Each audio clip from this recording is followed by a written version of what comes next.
Pada dasarnya kebaikan itu dimulai dari sidq, bersikap sidq, ya. Kita masuk ke hadis yang pertama.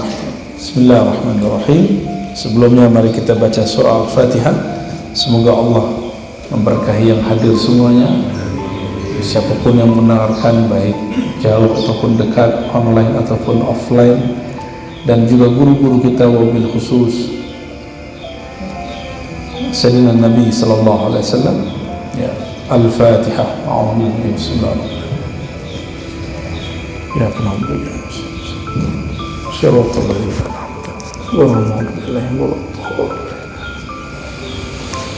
Fal-awwal, hadis pertama, an Sayyidina Abdullah bin Mas'ud, dari sahabat Abdullah bin Mas'ud.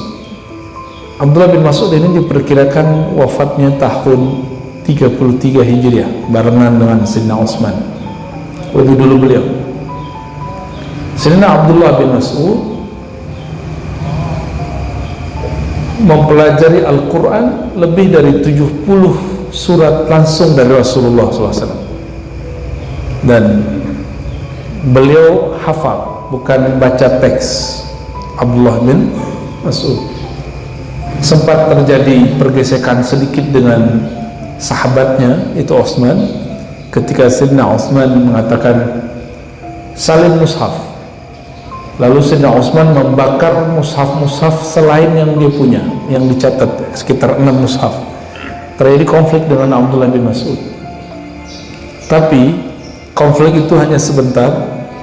Kalau bukanlah karena Sayyidina Utsman tahan dikritik dan dicaci maki, dan beliau mau mengambil sikap tegas untuk memusnahkan mushaf-mushaf yang lain selain mushaf Utsman, maka kita gak akan bisa baca Quran yang ini sekarang.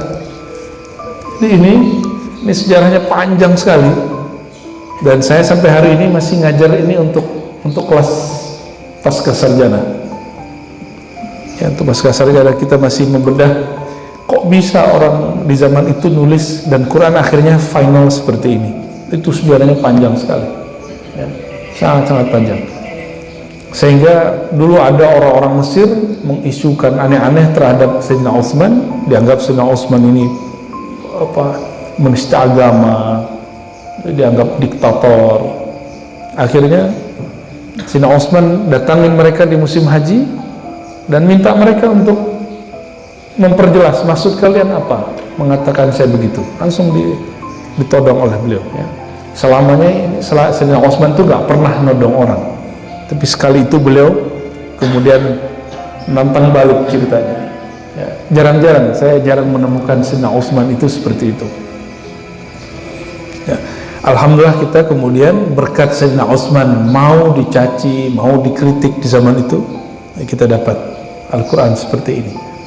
Dulu ada namanya Mustafa Utsmani, disalin di zaman Timur Leng di Uzbek sekitar 50. Jadi di zaman Timur Leng, walaupun dia bagi orang Turki, orang Baghdad, Afghanistan dianggap zalim, tapi bagi orang Uzbek dianggap sebagai penyebar keislaman yang baik. Ya, beda-beda wilayah, beda sejarah, ya. Itu saya pernah melihat, alhamdulillah, mushafnya di Tashkent, ya. Di Tashkent, di daerah di Uzbekistan, dan belum ada titiknya, belum ada harokatnya. Sekarang sudah ada titik, sudah ada harokat. Nah, ini pakai ilmu rasam, pakai ilmu qiraat, pakai ilmu macam-macam. Jadi untuk menulis Quran ini ada ilmu khusus yang diperlukan, jadilah Quran. Dulu Sayyidina Utsman adalah orang yang menginisiasi di awal, ya. Barakallahu wa jazallahu ta'ala anna, ya. Semoga Allah memberkahi Sayyidina Utsman. Dan Sayyidina Utsman sampai hari ini dituduh nepotisme oleh orang-orang Syiah Rafidah, ya. Maka saya berkali-kali katakan ke teman-teman Syiah itu, coba kalian berhenti deh ngomongin sahabat Nabi dengan kata-kata yang buruk. Pasti kita bisa ngobrol bareng, terus bisa berbaca jamaah bersama. Tapi nggak semua mau, ada yang mau dan tidak mau, ya. As-sidq, kata Nabi SAW, diriwayatkan Abdullah bin Mas'ud, inna sidqa yahdi ilal birr. Sesungguhnya sidq itu bersikap sama antara lahir dan batin, ya. Yahdi ilal birr, akan memberi petunjuk kepada kebaikan-kebaikan. Wa innal birra yahdi ilal jannah, kebaikan itu akan memberi jalan kepada surga. Wa innar rajula la yasduq hatta yuktaba 'indallahi siddiqan. Nah, di sini ada proses. Sesungguhnya seseorang akan bersikap siddiq sampai Allah catat di sisinya sebagai siddiqan. Jadi orang yang sudah tercatat, sudah terbukti bahwa dia benar-benar siddiq, disebut siddiq, ya. Nah, Nabi, salah satu karakter Nabi kemudian jadi nama beliau adalah siddiq.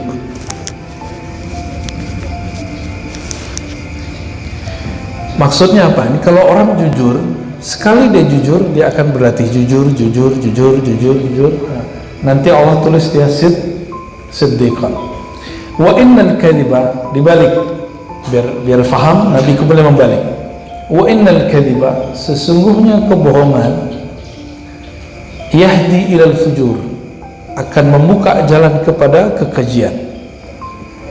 Maksudnya sekali orang berbohong, dia akan membuka pintu kebohongan kedua, bohongan ketiga, keempat. Nah, ini maksudnya.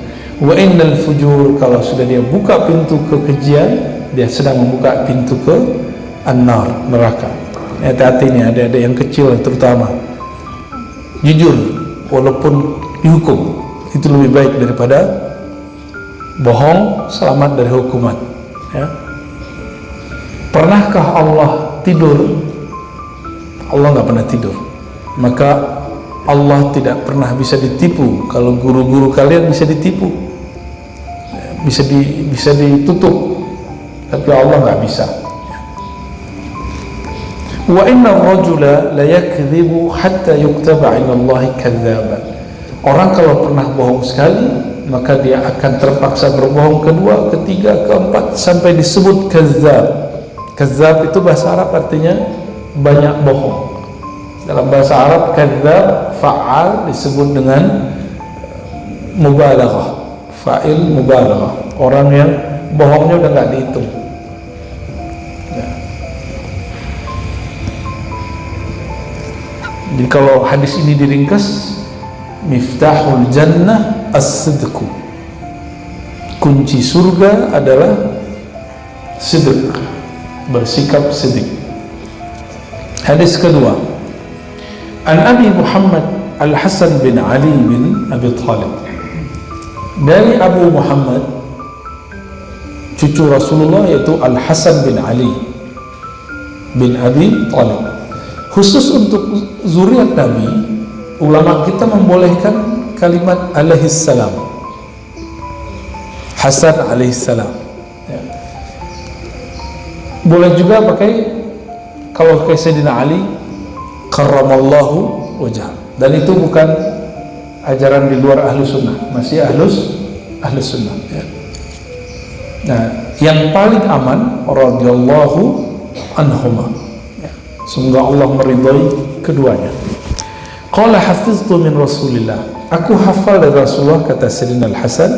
Kenapa saya sering menyebut sahabat dengan kata Sayyidina, apalagi Hasan bin Ali? Karena Nabi mengatakan ketika Sayyidina Hasan dan Husain sedang main-main, beliau mengatakan, nunjuk, huma sayyida syababil jannah, mereka berdua adalah sayyid, pemimpin anak-anak muda di surga. Semua di surga umurnya 33 tahun. Nanti kita sama umurnya, sama Pak Haji. Tenang Pak Haji. Umur sekarang udah macam-macam, ya. Ada yang 25, ada yang 30, ada yang 40, ada yang 50, ada yang 60. Nanti umur di sana sama. Yang beda itu cuma makomnya yang beda, ya. Makomnya itu ya tergantung di kolbunya itu Allah seberapa tinggi. Jadi ada seorang bertanya kepada gurunya, wahai Tuan Syekh, di situ riwayatnya Abu Yazid, bagaimanakah posisiku, makomku di sisi Allah? Apa jawaban imam ini? Bagaimanakah engkau meninggikan Allah di dalam kolbumu, setinggi itulah engkau di sisi Allah Subhanahu wa ta'ala. Ada orang duduk dekat Sayyidina Ali, ayahnya Sayyidina Al-Hasan, menghujat dunia terus. Apa ini dunia? Apa ini? Ngomong sial tuh. Dikira orang begitu benci dunia, enggak. Kata Sayyidina Ali, Rasulullah SAW bersabda, idza ahabba ar-rajul syai'an aktsara dzikrahu.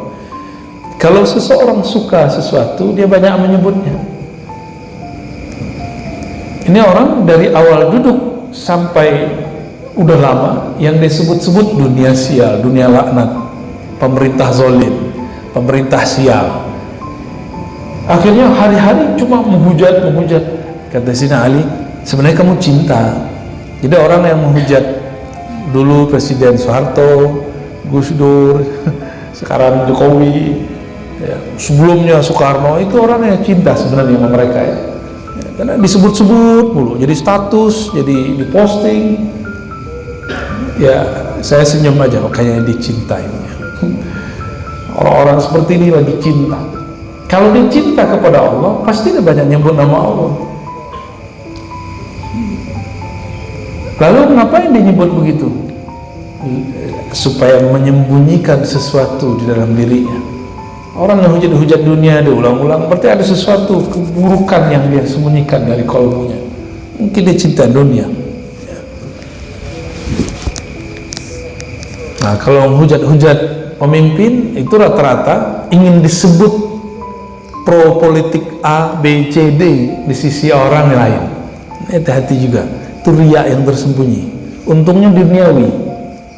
Riya dalam hal duniawi itu tidak sampai kepada derajat yang terlaknat ya. Kalau yang dalam masalah ukhrawi kan fawailul lil musallin, celaka, terlaknat orang-orang yang merasa dirinya sholat padahal waktunya dia tidak jaga, dan yang kedua dalam sholatnya dia riya. Baik. Apa kata Sayyidina Hasan?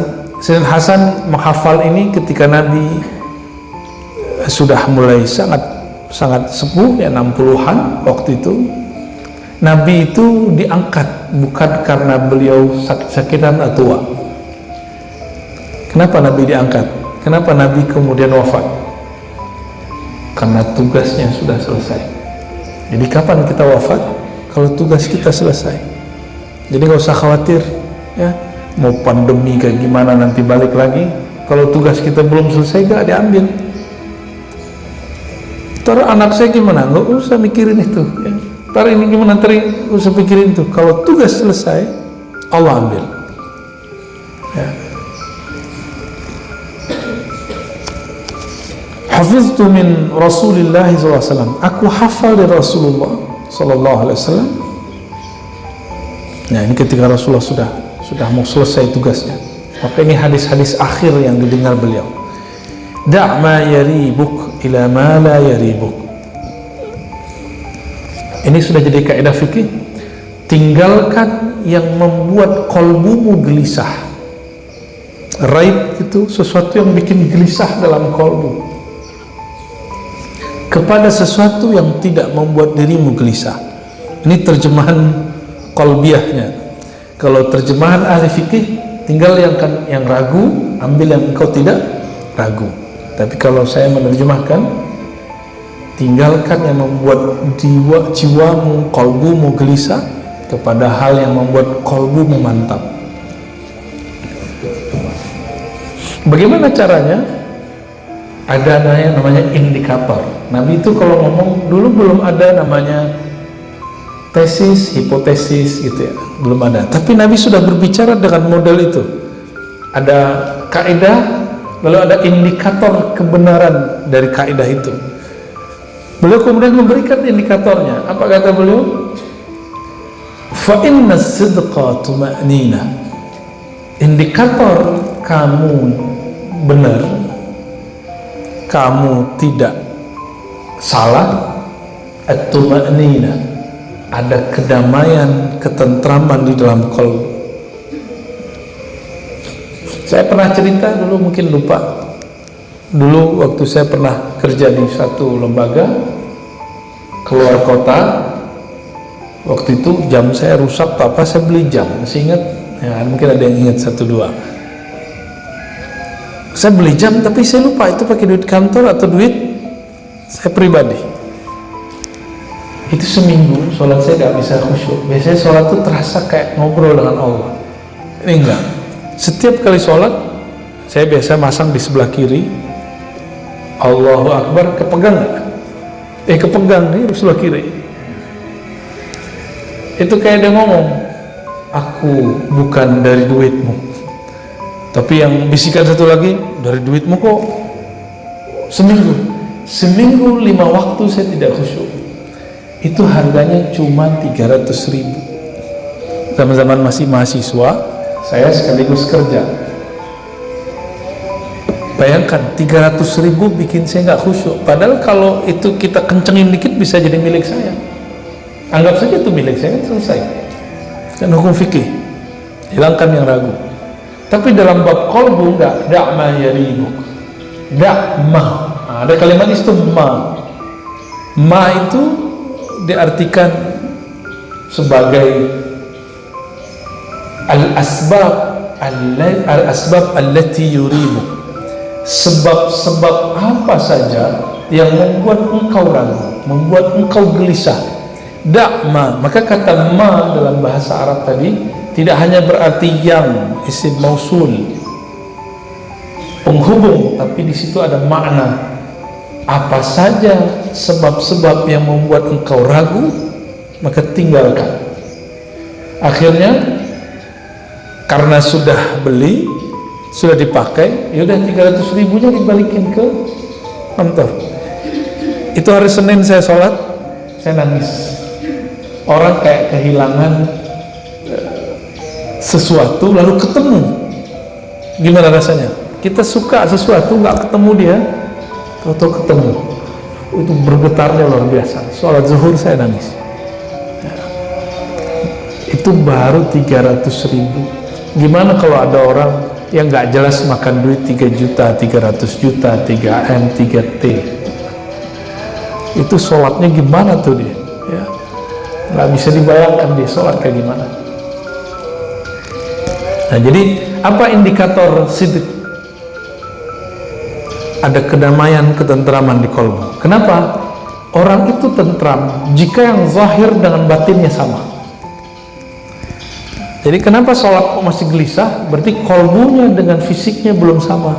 Kepalanya sudah sujud, kolbunya belum sujud. Tangan sudah naik, Allahu Akbar, tapi kolbu belum membesarkan Allah di dalam diri, masih membesarkan diri. Makanya sholat kaki masih nyari kawan, ya. Ya, itu sih boleh dalam fikih, tapi dalam ilmu rohani itu cacat. Ya. Kita hanya meluruskan kaki, mencari kaki kawan sebelum takbir. Kalau sudah takbir, jangan cari-cari lagi. Ya. Itu bukan khusyuk, namanya kusut. Wal kadhib raibatun. Sedangkan kebohongan itu penciriannya satu, yaitu gelisah, gundah di dalam kolbu.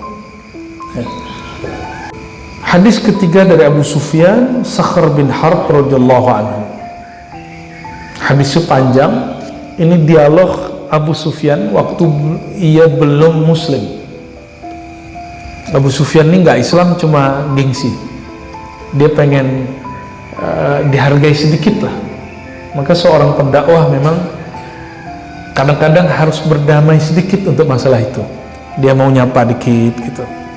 Abu Sufyan ini masuk Islam ketika Nabi mengatakan masuk Mekah tahun ke-8 Hijriah, siapa yang masuk ke rumah Allah selamat, siapa yang masuk ke rumah Abu Sufyan, rumahnya gede, selamat. Dia merasa dihargai, langsung masuk Islam. Jadi penghalang dia masuk Islam satu aja. Kok Muhammad ini ponakanku kok kurang hargain aku, kira-kira gitu. Coba dihargain saya sokong dia.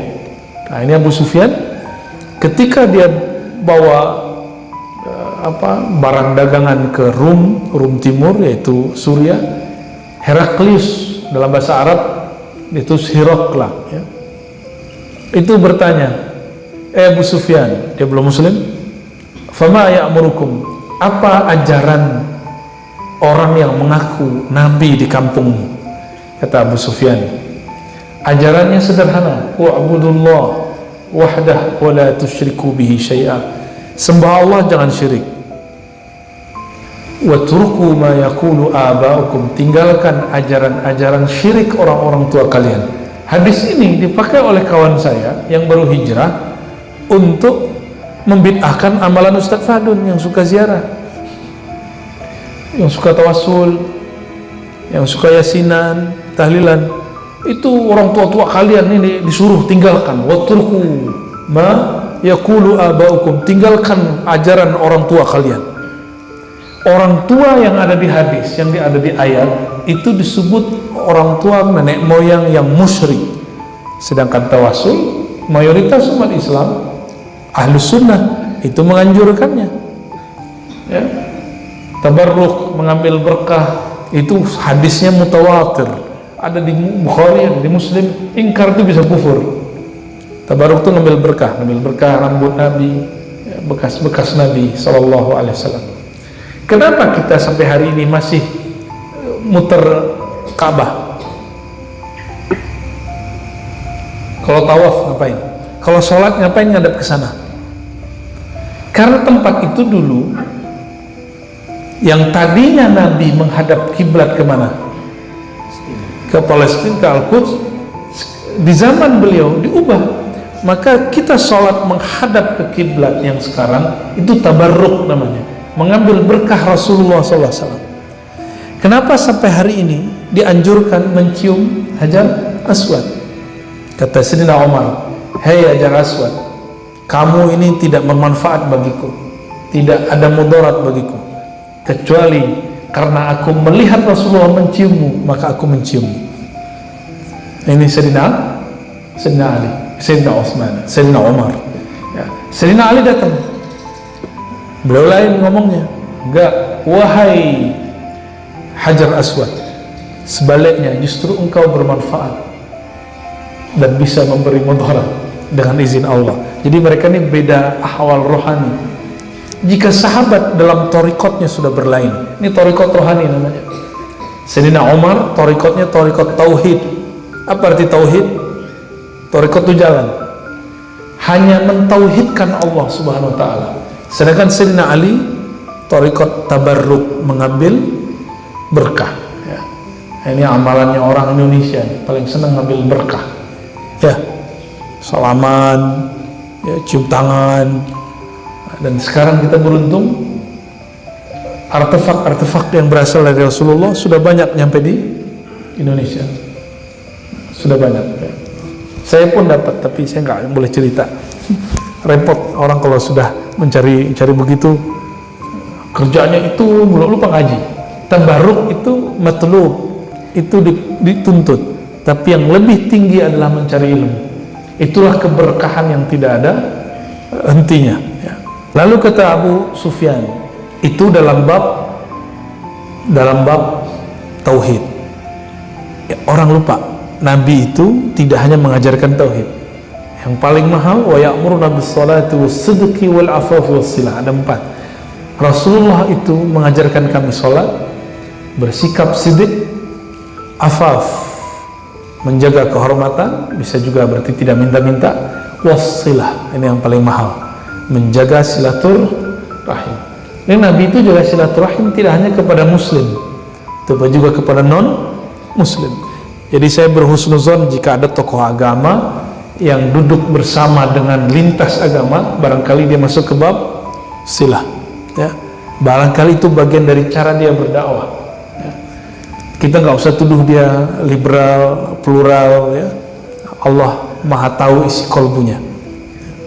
Sidq ini juga berarti kemantapan kolbu. Nah, ada di hadis yang keempat dari Abu Sabit Sahal bin Hunayf wa huwa badari.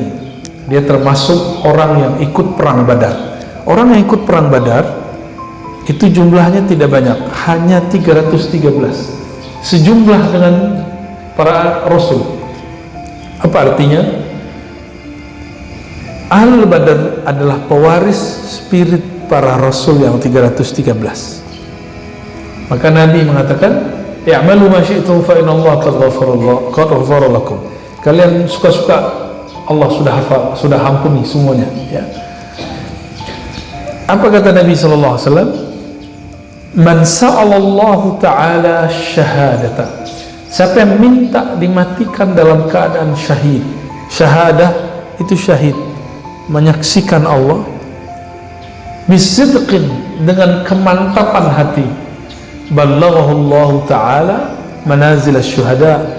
Allah akan sampaikan dia ke maqam syuhada. Wa in mata 'alal firash. Meskipun dia meninggal di atas tempat tidur. Siapa yang seperti itu? Itu Sayyidina Utsman, Sayyidina Umar. Dua orang ini disebut syahid padahal meninggalnya di atas kasurnya sendiri, ya. Dan Nabi sudah mengabarkan bahwa mereka ini akan syahid ketika naik ke Gunung Uhud. Gunung Uhud itu batu, dan dia kenal siapa yang naik. Maka jangan pernah coba-coba bermaksiat di atas gunung, ya. Itu gunung mengerti. Itu gunungnya bergetar. Akhirnya Nabi menghentakkan kakinya, "Wahai Uhud, di atasmu ada Rasul, ada seorang Siddiq, yaitu Abu Bakar, dan ada dua orang syahid." Nabi sudah mengabarkan akan cara meninggalnya dua orang ini, bahkan tiga orang ini, Abu Bakar, Umar, dan Utsman, ya. Siddiq ini juga berarti jujur. Di zaman dahulu, sebelum Islam datang, sebelum Nabi Muhammad, jadi Islamnya Nabi Muhammad datang, Islamnya para Nabi terdahulu belum menghalalkan apa yang kita sebut ghanimah, harta rampasan perang. Jadi kalau ada perang, lalu orang yang dikalahkan, di situ ada emas, ada apa semacam, semuanya boleh diambil.